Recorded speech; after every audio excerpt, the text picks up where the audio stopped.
Shalom, salam berkat dari kami untuk pendengar sekalian. Saat ini pendengar akan diberkati dengan program Hari Ini Harinya Tuhan bagian yang ke-8. Sebuah program rohani tentang doktrin Alkitab yang menolong kita untuk semakin tertanam dalam kebenaran firman dan bertumbuh dalam kemuliaan. Bersama hambanya, Pendeta Gilbert Lumwendong, STH. Banyak orang merasa doktrin Alkitab sebagai sesuatu yang membingungkan. Tetapi tahukah saudara bahwa doktrin Alkitab intinya adalah memahami Alkitab dengan benar, dengan pemahaman yang sistematis, sehingga kita terus dapat tertanam di dalam kebenaran firman, sehingga kita terus bertumbuh di dalam kemuliaan Allah. Buka hati saudara sekalian untuk menerima berkat-berkat firman-Nya hari ini. Saya pernah membaca sebuah tulisan begini. Orang pernah menulis dan saya baca, saya pikir, wah, ini sesuatu yang sangat memberkati. Ditulis begini: orang kuat selalu dapat bertahan. Orang setia selalu akan melayani. Tetapi orang yang mengerti kehendak Tuhan akan selalu bersyukur dalam kehidupannya. Saya merenungkan tulisan ini dan saya pikir ini sesuatu yang luar biasa. Memang orang yang kuat dalam imannya akan bertahan menghadapi segala perkara, karena dia tahu Tuhan tidak pernah mengecewakannya. Orang-orang yang setia terhadap Kristus, apapun yang terjadi dia selalu melayani, karena dia tahu Kristus itu telah terlebih dahulu mengasihi dia. Dan orang-orang yang mengerti kehendak Tuhan, apapun yang terjadi dalam hidupnya memang akan senantiasa bersyukur, karena ia menyadari bahwa Tuhan selalu rancangkan yang baik dalam kehidupannya. Sehingga kadangkala persoalannya bukan masalah kita yang terlalu besar, kadangkala persoalannya bukan kesulitan kita yang terlalu rumit, sampai akhirnya banyak orang berkata, mana mungkin saya bisa bertahan, mana mungkin saya bisa terus melayani, mana mungkin saya bisa selalu bersyukur dalam hidup saya. Tapi kalau kita mau kuat, kita mau setia, kita mau tetap mengerti kehendak Tuhan dalam segala perkara, kita akan bertahan, selalu melayani, dan hidup dengan ucapan syukur. Haleluya. Selamat datang dalam program kita Hari Ini Harinya Tuhan, sebuah program rohani yang kembali mengingatkan kepada kita betapa pentingnya kita menjadikan firman Tuhan sebagai dasar keseharian hidup kita. Karena selama kita menjadikan firman Tuhan sebagai dasar keseharian hidup kita, langkah-langkah ke depan kita menjadi langkah-langkah yang penuh kemenangan, berkat, kepastian, dan mujizat. Haleluya. Dan dalam program ini kita sedang membahas tentang ucapan syukur. Nah, saudaraku yang kasih dalam Tuhan, saya percaya hidup Kristen adalah hidup yang tidak bisa dipisahkan dari ucapan syukur.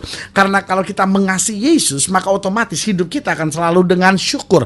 Kenapa kalau kita mengasihi Yesus, hidup kita akan selalu dengan syukur? Karena kita tahu bahwa apapun yang terjadi, Yesus selalu berikan yang terbaik buat anak-anaknya. Alkitab berkata tidak pernah dia berikannya batu untuk anak-anaknya minta roti.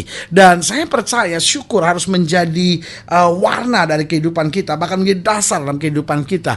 Karena kalau syukur menjadi dasar, menjadi warna dalam kehidupan kita, maka yang terjadi kita akan jauh lebih sehat dalam hidup kita. Dan bukan hanya jauh lebih sehat, kita akan jauh lebih tenang dalam hidup kita. Dan bukan hanya itu, tapi kita juga akan makin banyak mujizat terjadi dalam hidup kita. Kenapa? Karena justru dengan bersyukur kita akan semakin melekat pada Tuhan, dan kita akan melihat kemuliaannya, kuasanya yang dahsyat, kuasanya yang mulia terjadi di tengah-tengah kita. Haleluya. Tapi ada banyak orang yang berkata begini, loh, bagaimana saya bisa bersyukur kalau keadaannya tidak menyenangkan? Nah, saudaraku yang kasih dalam Tuhan, ini persoalannya. Ada banyak orang bersyukur untuk sesuatu yang ada di luar dirinya, eksternal gitu. Tetapi hidup Kristen justru sebaliknya. Hidup Kristen bersyukur internal, sesuatu yang ada di dalam dirinya. Bahwa Yesus sudah menebus hidupnya, bahwa Yesus berjanji tidak pernah mengecewakannya, dan bahwa Yesus turut bekerja sama dalam segala perkara untuk mendatangkan kebaikan. Haleluya. Nah, saudaraku yang kasih dalam Tuhan, dalam program ini kita sedang membahas dari Kolose pasal 1. Kolose pasal 1 ayatnya yang ketiga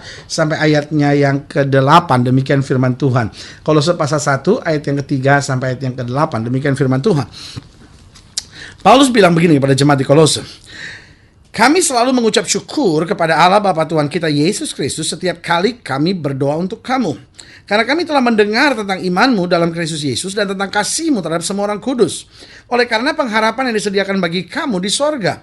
Tentang pengharapan itu telah lebih dahulu kamu dengar dalam firman kebenaran, yaitu Injil yang sudah sampai kepada kamu. Injil itu berbuah dan berkembang di seluruh dunia. Demikian juga di antara kamu sejak waktu kamu mendengarnya dan mengenal kasih karunia Allah dengan sebenarnya. Semuanya itu telah kamu ketahui dari Epafras, kawan pelayanan yang kami kasihi, yang bagi kamu adalah pelayan Kristus yang setia.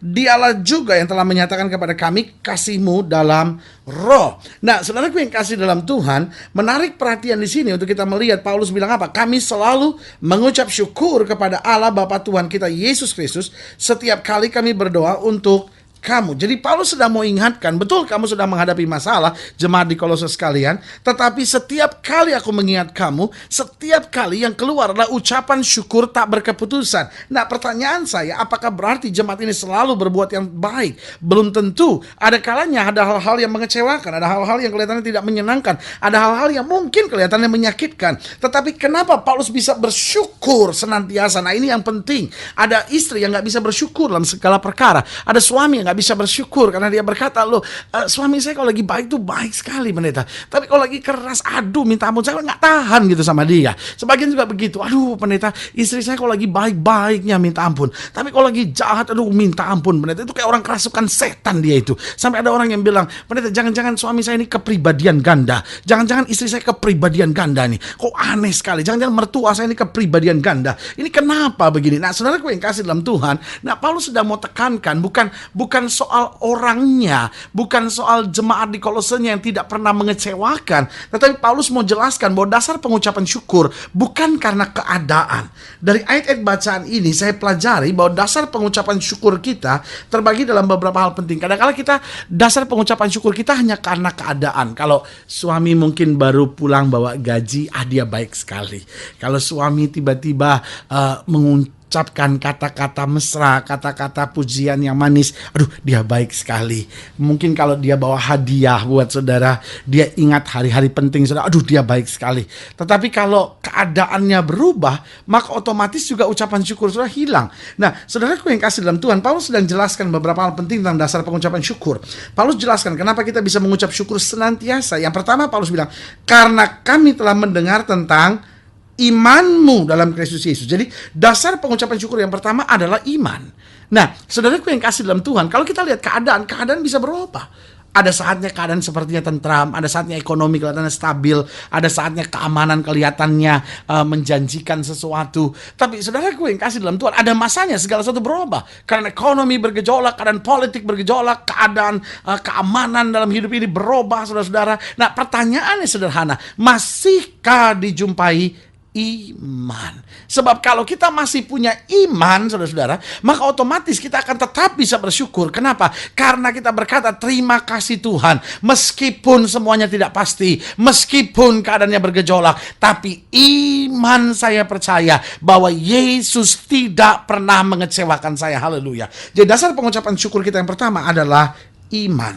Yang kedua, kalau sudah pelajari lebih jauh, dikatakan apa? Karena kami telah mendengar tentang imanmu dalam Kristus Yesus dan tentang kasihmu terhadap semua orang kudus. Jadi dasar pengucapan syukur yang kedua adalah kasih.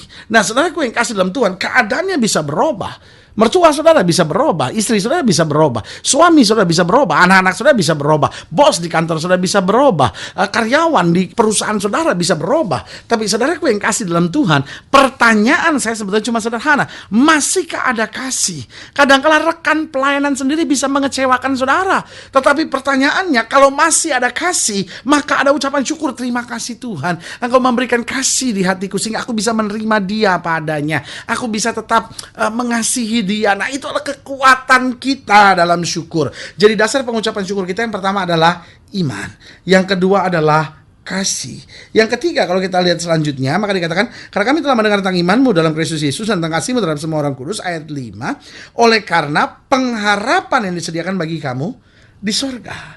Jadi dasar pengucapan syukur kita yang ketiga adalah pengharapan bahwa janji Tuhan ya dan amin, bahwa Allah tidak pernah gagal menepati janjinya, bahwa langit dan bumi akan lenyap tetapi firman Allah tinggal tetap. Jadi kita memiliki pengharapan dalam segala perkara, sehingga kita bisa bersyukur, Tuhan, meskipun saya belum melihat, meskipun mungkin keadaannya belum berubah, meskipun kemenangan belum terjadi, tetapi aku bersyukur karena tepat pada waktunya pasti Saudaraku yang kekasih dalam Tuhan, kita bisa melihat tentang Yusuf. Siapa Yusuf? Yusuf yang sempat dijual jadi budak, saudara-saudara. Tetapi janji Allah tetap. Itu sebabnya dia bisa tetap bersyukur. Walaupun dia difitnah sekalipun, dia bisa tetap bersyukur. Kenapa? Karena mata imannya sudah melihat bahwa dia pasti akan menjadi orang kepercayaan yang Tuhan tempatkan.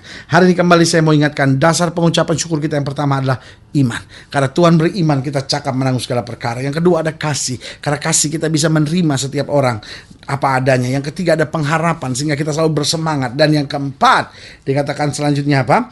Ayat yang kelima, oleh karena pengharapan yang disediakan bagi kamu di sorga. Tentang pengharapan itu telah lebih dahulu kamu dengar dalam firman kebenaran, yaitu Injil yang sudah sampai kepada kamu. Injil itu berbuah dan berkembang di seluruh dunia. Demikian juga di antara kamu sejak waktu kamu mendengarnya dan mengenal kasih karunia Allah dengan sebenarnya.